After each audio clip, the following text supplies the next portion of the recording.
I see some red in there. Fall is coming. Hi everybody, it's Tuesday. I haven't done any updating since I last did it, which was Sunday, which was my closing clip for last week's vlog. So we're starting the week with not very good footing. Sunday I didn't read a single page. I actually wanted to edit that vlog video and have it up by Sunday, like that night. And so while I was editing, I opted to watch movies instead. And these movies were very good. They actually kept distracting me from the actual editing. And most of the time, editing a video takes maybe like 3 or 4 hours. This took all day because I kept getting distracted by movies. And this bug is annoying the pee out of me. And yesterday, I didn't read a single page either. Didn't even edit. I didn't do anything productive yesterday. Because I was up late editing, I didn't sleep well. So I just was so lethargic and not into doing anything yesterday. And of course, I actually made myself go to bed early. Was in bed by 10:30, fell asleep by 11. And knowing my luck, I got food poisoning in the middle of the night. Well, I reacted to food poisoning in the middle of the night. I ate something earlier in the day that caused some stomach upset. So I did not get the full night rest that I wanted. I woke up pretty lethargic again this morning. But I'm not as dead on my feet as I was yesterday. Now that I'm thinking what I'm trying to say, I lie. I did read something yesterday. After work, I had walked to the gym and I did my usual workout, but I also included some weightlifting. And while I was weightlifting, I actually listened to Stars Above for 30 minutes. I'm pretty sure I'm just about done with it. I'm not done with it yet at this point. As soon as I finish this clip, I'm going to continue listening to it. I think I'm about 30 minutes left. The app says there's like an hour and a half still, but I think they're also including like the excerpt for Heartless, which is another one of Marissa Meyer. This is Marissa Meyer, right? Which is another one of her books. And if that's the case, I'm not listening to that. I don't need to listen to that just yet. So I'm pretty sure that's all I have left of this book. I'm walking to Starbucks right now. I have some time to kill before my husband gets out of work, so I'm gonna grab a drink, just hang out there. I brought The Near Witch, and I hope to continue more with that. The goal is to get halfway through today. Since I haven't really been reading, I really want to try to finish this book this week. So that's the goal. Finish Stars Above, finish The Near Witch this week, and at least start something new by the end of this week. We'll see how this week goes. Hi everybody, it's Wednesday. Normally I would check in while I'm outside waiting to go into work, but I got so involved filming a couple videos today that I completely missed my train altogether. Like there wasn't like a slight hope at all that I was making this train. So I'm waiting until I can call for an Uber, and I'm just gonna Uber into work today. Last time I checked in, I had said that I wanted to get to at least the halfway mark of The Near Witch and finish Stars Above. I actually made it to those points. I finished Stars Above, but it took me longer than I thought. I knew part of it was going to be an excerpt for Heartless, and for some reason I had in my head that was going to be an hour long, and so I was like, oh, I just have 30 minutes left of this book, technically. I was mistaken. I actually had an hour left of the audiobook, so it took me longer than I thought it was. So I actually just sat outside at Starbucks while I just listened to this audiobook. While I was at Starbucks, eventually my husband's boss came by to pick up coffee for his employees, and he's like, oh, hi, you want to just wait at the office? That's totally okay too. And so I hitched a ride with him and just waited at the office. So I didn't really read any of The Near Witch until I got home later that night. Now that I've read some more of The Near Witch, I looked up the title because I was like, all right, so if this is book 1, there has to be a book 2. There's a prequel, which is why I think it's labeled number 1 of a series in Goodreads. I don't think there's a book 2. So I think this is a standalone, but there's a prequel if I want to read the prequel. So if this is a standalone, the pacing is so slow. It's really interesting seeing Victoria Schwab's roots, and she has greatly improved over the years. But I don't see me rating this anything more than 3 stars unless the ending just shocks the heck out of me. But we'll see. That's what I said about Stars Above, but we'll see. With Stars Above, I actually thought that was going to be a straight 3-star read. In Goodreads, I ended up rating it 3.5 stars, not just 3, only because there were a couple of stories in there that really impressed me. So at this point, we've completed one owl. I've gotten an acceptable for, I want to say, Defense Against the Dark Arts. Stars above counted for read a book that's black under the dust jacket. So we've completed that so far. The near which is for History of Magic, like read a fantasy. And today I'm going to start on Shrill by Lenny West. I can't recall the author offhand, but I want to start on Shrill today, most likely while I'm paging today. Most of the time at work, I'm usually paging on Wednesdays, so I'll definitely get to start today. But I want to let you guys go. This was really just meant to be a really quick check-in. I'm going to have to call the Uber now, so I'm not late for work. But I'll check in with you guys later. Bye. Good morning, everybody. It's Friday. I haven't checked in since Wednesday. So on Wednesday, I did my usual 4 to 9 at job number 2, and I did do some paging and some shelving. Now that I'm thinking about it, I don't think I did any shelving. But I was out in the stacks for a little while, and so I did start listening to Shrill, Notes from a Loud Woman by Lindy West. I think it's incredibly funny so far. It's encouraging, it's poignant, and it does remind me that now that I've lost all this weight, I am experiencing so much more privilege now. And when I got home from work, I actually tried taking off my nails. I say tried because while I was at work, a bunch of my nails broke. They either cracked in a couple of places, or I had 2 that just straight up broke. And so I was like, you know what, we're just going to get rid of them. After I had fixed that one nail, I was like, you know what, if it breaks again, that's just a sign saying that maybe I should stop getting my nails done. Because I was on the fence about that for a while. I was like, you know what, to save money, I don't need to get my nails done. I should just stop getting my nails done. And so when all that happened, I was like, you know what, this is just a sign, let's just take them off. So I had looked up how to take off dip powder nails at home, and it said put on like acetone on cotton balls, wrapped it in tinfoil along your finger, 10-15 minutes later it should just slide off. I'm like, oh, this is so easy. And yeah, I saw the nail stylist, manicurist, do it at the salon. I know exactly what I'm doing. But apparently my nail polish was not pure acetone, so even after an hour I could not get this off. Like the first layer started like slowly coming off. I'm like, okay, so if I had like 3 hours to kill, maybe this would eventually slide off, but I don't have 3 hours. It's late. It's about 11 o'clock at night at this point.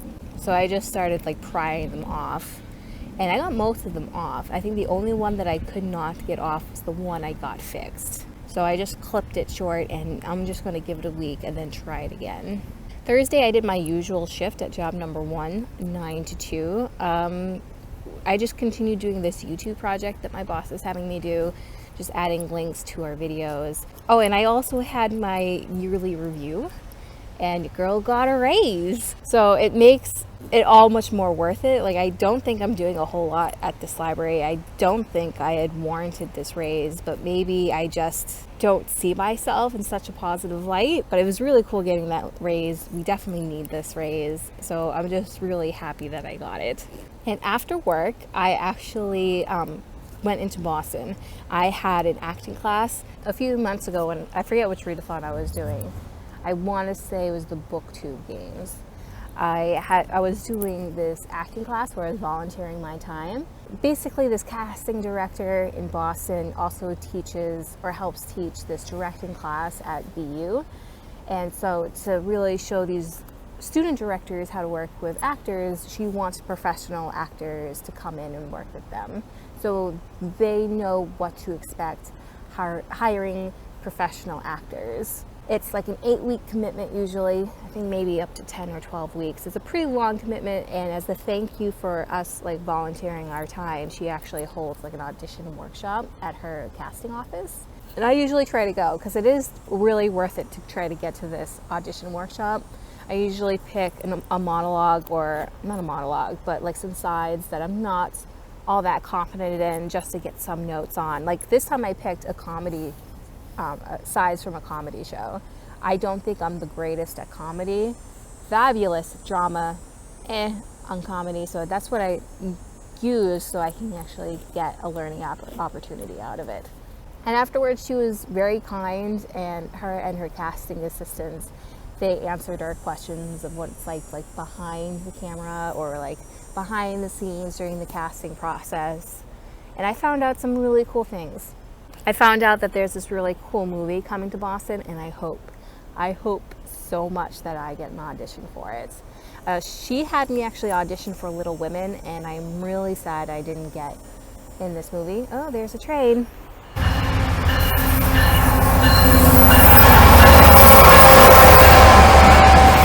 Yeah, she had me audition for Little Women, and I thought for sure I would have gotten it.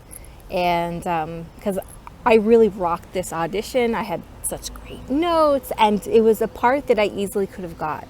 It was Mrs. Kirk, like I want to say Beth works for her, like she tutors her kids, and I didn't get it. And so when the trailer came out, I just felt such envy, and I felt like maybe I'm just doing something right, or maybe I'm just not right for this. I was not in the greatest headspace about my career choice as an actor. But when I went to this workshop, at the end, she looked at all of us. She definitely made eye contact with me, and she goes, "All of you are hireable actors. Keep your head up." And then she went on this little speech, and it was just very encouraging to know that I'm doing something right. I just haven't found my parts yet. But she did mention this project with this very particular director or / producer. She's also a screenwriter, and she might be coming to Boston for a project. I can't talk about it because I really want a chance at this project, but we're just gonna keep our fingers crossed. And I guess on Thursday, I did, on the train into Boston, I listened to Shrill for a little bit, but I actually had to prepare for this acting class, so I didn't really listen to it a whole lot. But at this point, after listening to it at work on Wednesday, listening to it while I was trying to figure out my nails after work on Wednesday, and a little bit on the train, I want to say I'm about the halfway point to Shrill now. This easily is going to be at least 4 stars. Most likely 5, but I'm really picky with my 5-star rating, so I'm waiting until the end to see how I'm going to rate this. But definitely at least 4. I've never actually laughed out loud. Well, I can't say that. It's rare and difficult for me to laugh out loud at a book, and this is definitely doing it. But I've been here for a little while. I should get to work now. I'm going to try to listen to more of Shrill on the way home from work today. I haven't read anything yet. Granted, it's 9:30 a.m., or just about rather. So I haven't read anything yet, but we got all day. I brought The Near Witch. I kind of hope to get through maybe 3/4 of it today. The goal is to finish it, but I don't know if that's going to happen, but we're going to keep our fingers crossed. Hey everybody, so it's Monday. It's been a couple of days since I last checked in. So last time I checked in, it was Friday. It was Friday morning, and I had planned to do all sorts of reading on Friday. I didn't end up reading a single page. Work ended up being much busier than usual. Usually I finish all the stuff that I need to do by 1 o'clock if I'm working the entire day. 2 o'clock is usually pushing it. I didn't actually get to finish all my stuff until 3:30, and I get out at 5. And at that point, it was just so exhausting. I just don't have the energy to read. So I actually just scrolled through the internet. I even flipped through a magazine. I just didn't really have the mental capacity to read anything. I didn't even listen to Shrill on the way home. I listened to music.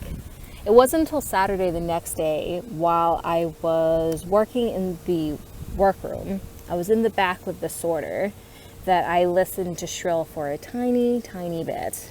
And during my lunch break, I continued with The Near Witch. After I got home, anything one I did. I didn't end up going to the gym. Normally after work on Saturdays I go to the gym, but I didn't do that. I was still pretty mentally dead on my feet. I ended up watching a couple of movies, and then after these movies I sat down and finished The Near Witch by Victoria Schwab. I ended up rating it 3 out of 5 stars. Overall, I enjoyed the premise, but I didn't really care about what was happening. I especially didn't care about the romance. It was an insta-love that felt like it was forced into the story. It easily could have not been involved in this. In fact, I feel like the story would have been stronger without it. I also disagreed with a lot of what Lexi did. Lexi's our main character, and she baffled me a little bit. Her uncle baffled me too. There's definitely this miscommunication thing happening between the two of them, and this easily could have been fixed had they spoke to the other person, but that's actually, I guess, a trope or a plot device that's pretty common, and just, I'm personally not a fan of it. This actually, to me, I almost rated this 2 stars, but it got the 3 stars because the ending, I actually felt the stakes involved, and I actually cared about what was happening to Cole and to Lexi and this village. So Baby Schwab did what she needed to do. She made me care about what was happening. And I call her Baby Schwab because I actually looked in the back, and oh my gosh, the picture is such a baby faced Schwab. And of course, this picture is 8 years old at this point. Probably closer to 9 or 10, depending on when they took that picture for that dust jacket. But it was also interesting to see how she has grown as a writer. I like seeing her roots, but had I read this first, I probably wouldn't have continued with her other stuff. So I'm glad I read her newer stuff first, and you can really see how much she's grown as a writer since this book. At this point with Shrill, I think I have maybe an hour left. I easily could have finished it today, but I didn't. I'd rather listen to music today, I guess. I have no real excuse. I just didn't want to. I'm going to attempt to finish it tonight, though. That's the goal, and start on Neverwhere tomorrow. I was looking through the books that I got from my library for these prompts, and I saw that Neverwhere, the physical book, actually has a map in it. So I might actually use that for my read a book that includes a map, because I'm not feeling Truthwish at the moment. And I don't want to force myself to read something that I eventually do want to read. I'm such a mood reader, and my mood is telling me that I want to read Neverwhere. I do have a backup book for read a book set in England or buy a book by an English author. But that one's for the O level for Defense Against the Dark Arts, so it doesn't necessarily matter if I get to that point. I just need to actually get to Exceeds Expectations for History of Magic. And that's it. That's all the reading I've done this week. The only reason I blew through Shul so fast is because yesterday I walked for an hour. Instead of actually going to the gym, I opted to just go for a walk. And it was nice just walking around listening to an audiobook. Even though it was super hot, it was a nice walk because Shrill is just so dang funny. So this is where I guess I wrap things up and end this vlog for this week. So far, I have an A in Defense Against the Dark Arts. I used Stars Above to complete that. And that prompt was read a book that was black under the dust jacket. And I have an acceptable in History of Magic, read a fantasy, and that's what the Near Witch was for. And I'm nearly done with acceptable for Ancient Runes, but I guess we're going to count that towards next week's vlog. So at this point, we're halfway through the readathon, and I'm making pretty decent progress. So I have an hour left of one audiobook, and that will count towards the beginning of Ancient Runes, and then I'll have 4 more books that I need to read by the end of the month, which is pretty doable.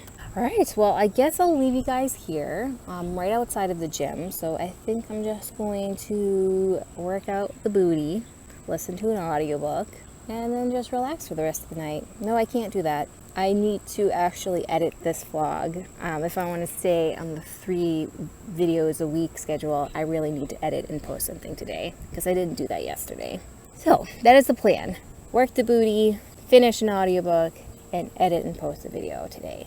Let's see how that goes. But I guess y'all will find out next week if I was successful. As always, I hope you guys enjoyed this video, and I guess it's ta-ta for now. Bye, guys.